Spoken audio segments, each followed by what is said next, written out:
오늘은 여러분들과 함께 신의 산에 오르려고 합니다.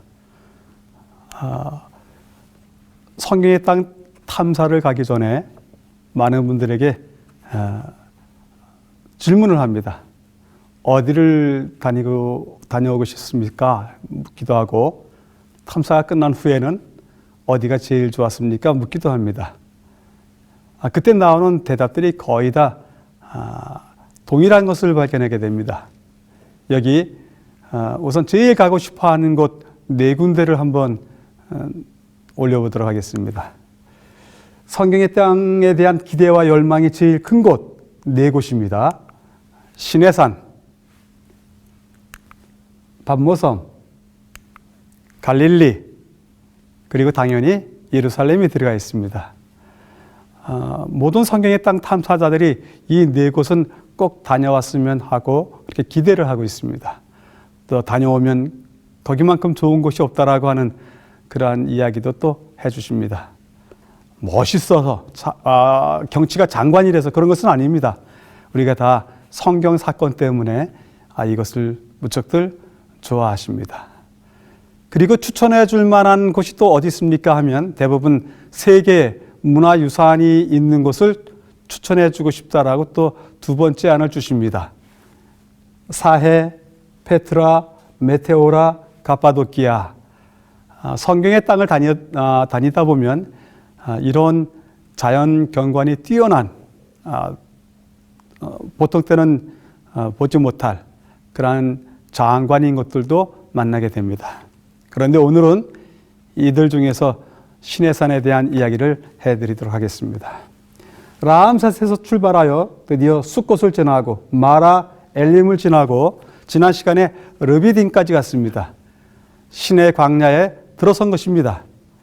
그래서 신의 광야라고 하는 또 일정한 범위의 광야가 있는데 그 범위 안에 르비딤이 속해져 있고 거기서 얼마 가지 아니하면 곧바로 신의 산이 나오게 됩니다.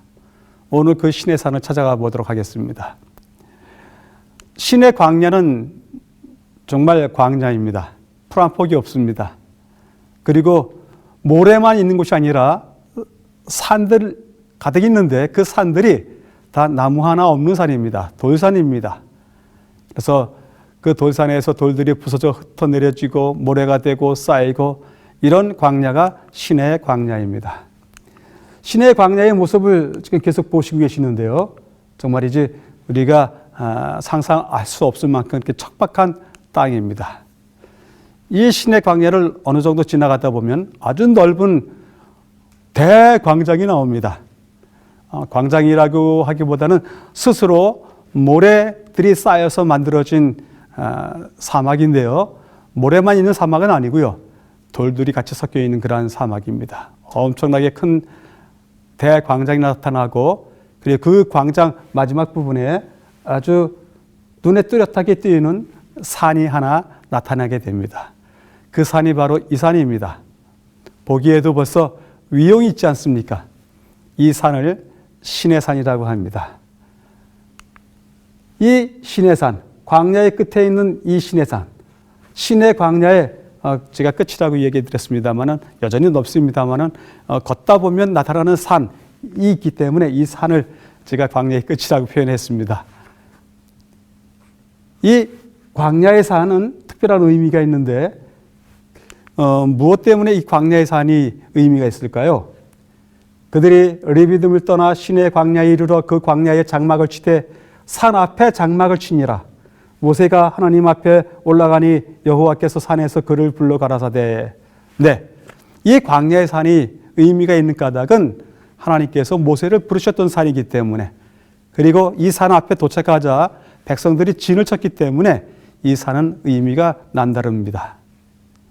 이 신의 산에 대한 영감, 그 감동들과 영감은 많은 화가들로 하여금 그림을 그리게 만들었습니다. 이 그림도 아주 장엄한 신의 산의 모습을 적절하게 표현한 것 같습니다. 신의 산에 순례 갔던 여행객들의 사진도 많이 있고요. 그림도 많이 있고요. 그 그림 속에서도 여전히 신의 산은 빛나고 있습니다. 정말이지 시내산은 마음에 들만한 그러한 산인 듯 싶습니다. 그런데 이 산이 우리에게 그렇게 의미가 있는 까닭은 이 이유 때문에 했습니다. 무슨 그림인 것 같습니까? 하나님이 이르시되 이리로 가까이 오지 말라. 내가 선 곳은 거룩한 땅이니 내 발에서 신을 벗으라. 모세를 부르셨을 때 하셨던 말씀이신데 바로 모세를 부르시던 산이 시내산입니다. 두 번째, 이것은 시내산에 있는 지금의 모습인데요. 시내산에 오르다 보면 한켠에 조그마한 어떤 경계지역을 만들어 놨습니다. 이곳이 어느 곳이냐 하면 40주 40야를 가서 하나님의 산 호렙에 이르내라. 갈멜산 사건 이후에 엘리야가 브엘세바를 지나서 광야 로덴 나무에서 듣고, 그렇죠? 그래서 찾아간 곳 로덴 나무 그 사건 이후에 찾아간 곳이 바로 이 호렙산입니다. 그래서 지금도 이것을 갖다가 엘리야의 피난처라고 하는 이름으로 보존하고 있습니다. 거기 가서 꼭꼭 숨어 있다가 하나님의 또 다른 계시를 보게 되죠. 사실 이 사진에 어렴풋이 나타납니다만은 이 계곡 사이에서, 돌산 계곡 사이에서 흘러내리는 물이 이 지점에 오면 모이게 됩니다. 조그마한 연못도 있습니다. 그래서 물 마시고 다음에 그 물을 사용하고 하는 데는 불편함이 없습니다. 물론 건조기 때에는 이것도 완전히 말라버립니다만은 그래도 조금씩 물은 있습니다. 엘리야가 있을 만한 곳이었습니다. 그리고 오늘 우리가 이 산을 중요시하는 이유들에 대해서 몇몇 가지 더 말씀을 드리도록 하겠습니다. 이런 사건이 있었던 곳인데 특별히 사건보다 더 중요한 것은 이 산이 가지고 있는 의미입니다. 그 의미에 대해서 몇 가지 말씀을 찾아보도록 하겠습니다. 우선은 시내산은 거룩한 산입니다. 아침에 해 뜰 때의 장면인데 정말이지 장관입니다. 많은 사람들이 시내산을 오를 때 새벽 2시경에 광장에 도착하고 2시경서부터 오르기 시작합니다. 오르고 쉬고 1시간 반, 한 2시간 오르게 됩니다. 그러면 시내산 정상에 오르게 되는데 그 시내산 정상에서 밤을 새고서 아침 해 뜨는 광경을 바라보면서 다들 환호를 합니다. 정말이 장관인 장소가 이 시내산입니다. 근데 이 시내산은 거룩한 산인데 여기 오늘 그 거룩한 산이라고 이야기하는 이유를 한번 읽어보겠습니다. 그들이 르비딤을 떠나 시내 광야에 이르러 그 광야에 장막을 치되 산 앞에 장막을 치니라. 모세가 하나님 앞에 올라가니 여호와께서 산에서 그를 불러 가라사대. 하나님께서 이미 이 산에 계셨군요. 하나님이 계셨습니다. 여기 더 상세한 설명이 있습니다. 시내산의 연기가 자욱하니 여호와께서 불 가운데서 거기 강림하심이라. 성경책에 강림이라고 하는 단어를 쓴 곳은 시내산밖에 없습니다. 여호와 하나님께서 직접 내려오신 것, 강림이라고 하시는데 그 강림이라고 하는 단어를 이 시내산에서만 썼습니다. 물론 하나님께서 우리를 지켜보시고 임재하십니다. 그러나 이 땅에 발을 붙이시고 이 땅에 보좌를 트시고 그래서 친히 내려오시는 강림 사건은 이것뿐이 없습니다. 그러기에 많은 사람들이 이런 그림을 그립니다. 시내산 배경으로 해서 그림을 그리되 하나님께서 강림하신 모습을 그려놓기도 합니다. 참으로 시내산은 그러한 입장에서 우리에게 많은 영감을 줍니다. 놀라운 빛을 보게 해주고요. 백성들이 시내산 위에 강림한 여호와의 영광의 빛 때문에 다들 놀라는 모습, 그리고 환호하는 모습, 그리고 눈을 가리고 손으로 빛을 가리고 쳐다보는 모습을 그려놓은 아주 실제적인 사진도 있습니다. 그림도 있습니다. 이렇게 여호와의 강림 사건은 시내산에서만 있었던 유일한 사건이었습니다. 그러기에 시내산을 거룩한 산이라고 부를 수가 있습니다. 시내산 사건에 한해서만 하나님의 강림 사용되었다 기억하시면 여러분들이 시내산을 조금 더 다른 의미로 받아들일 수 있을 것 같습니다. 두 번째는 시내산은 언약의 산입니다. 언약의 산인데 한번 보도록 할까요? 나는 너를 애굽 땅 종되었던 집에서 인도하여 낸 너희 하나님 여호와라. 하나님께서 이 산에서 모세와 백성들에게 이렇게 설명하십니다. 나는 여호와로다. 너희들을 인도해낸 여호와라. 그렇기 때문에 너희는 내 백성이 되겠고 나는 너희의 하나님이 되겠다. 이것은 약속입니다. 언약입니다. 이 언약, 나는 너희의 하나님이 되고 너희는 나의 백성이 되겠다고 하는 언약이 이 시내산에서 선포되었습니다. 앞에서 보는 시내산은 너무 가파르기 때문에 올라가지 못합니다. 이것이 시내산의 한 부분입니다. 우리가 이야기할 때 태백산 하면 그 태백산이 딱 한 봉우리만 이야기하는 것은 아니지 않습니까? 마찬가지로 시내산도 이 보이는 산만 시내산이 아니라 이 산 뒤로 돌아가 보도록 하겠습니다. 이 산을 옆으로 돌아가면 캐서린 수도원이 있습니다.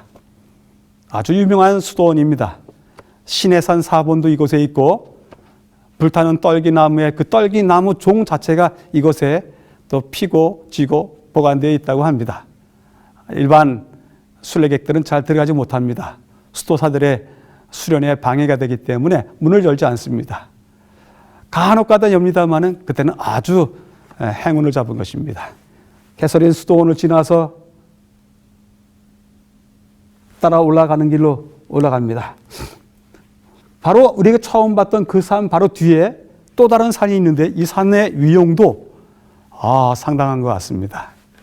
이 산으로 올라가는 길이 계속해서 연결이 됩니다. 많은 사람들이 정상까지 올라갑니다. 정상에 올라가는 길 좀 높고 거칠어도 관계없습니다. 낙타가 여러분들을 모셔다 드릴 겁니다. 올라가면 그 뒷산 정상에서 바라본 앞산 시내산의 모습이 뒷모습이 보입니다. 뒷모습 역시 장엄함이 그지없습니다.